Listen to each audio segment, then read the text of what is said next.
Terima kasih. Selamat siang untuk kita semua.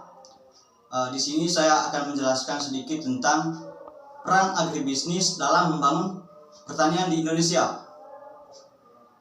Pengertian agribisnis: sistem pertanian yang saling terkait, mulai dari sistem hulu sampai dengan sistem hilir, yang mendapatkan sumber daya yang ada dengan tujuan mendapatkan keuntungan yang sebesar-besarnya. Sistem hulu berarti sektor yang memproduksi alat dan mesin pertanian serta industri yang digunakan dalam proses budidaya pertanian. Sistem hilir.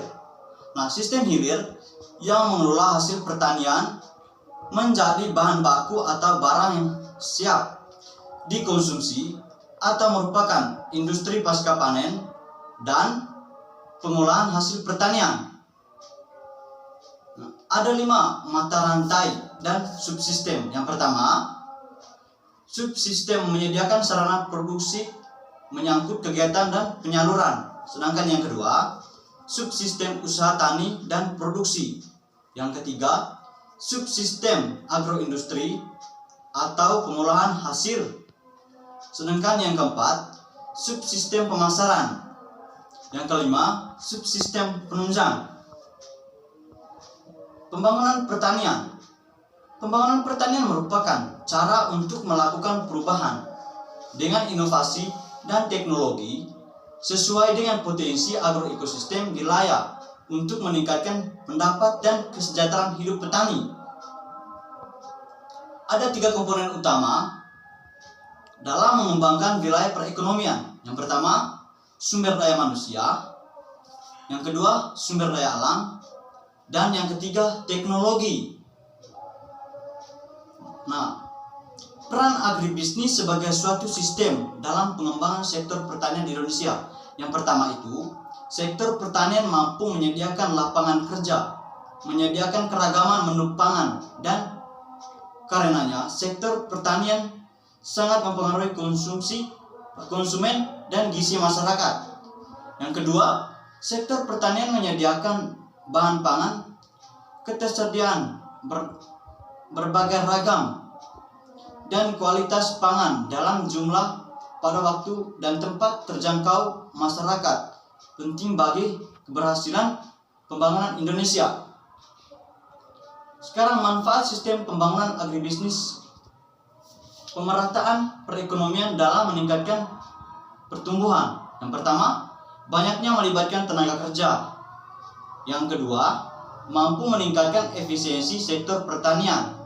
Yang ketiga, mampu meningkatkan ketahanan dan keamanan bahan pangan.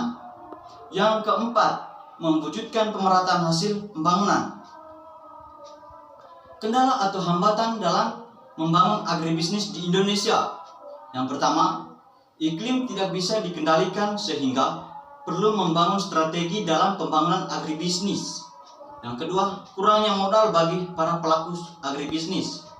Yang ketiga, kurangnya pendamping agribisnis bagi para pelakunya secara profesional. Yang keempat, infrastruktur yang belum berkembang dengan baik sehingga menghambat distribusi dalam pemasaran. Yang terakhir, kurangnya partisipasi masyarakat dalam mengembangkan agribisnis dan minimnya pengetahuan agribisnis sebagai pelaku utama.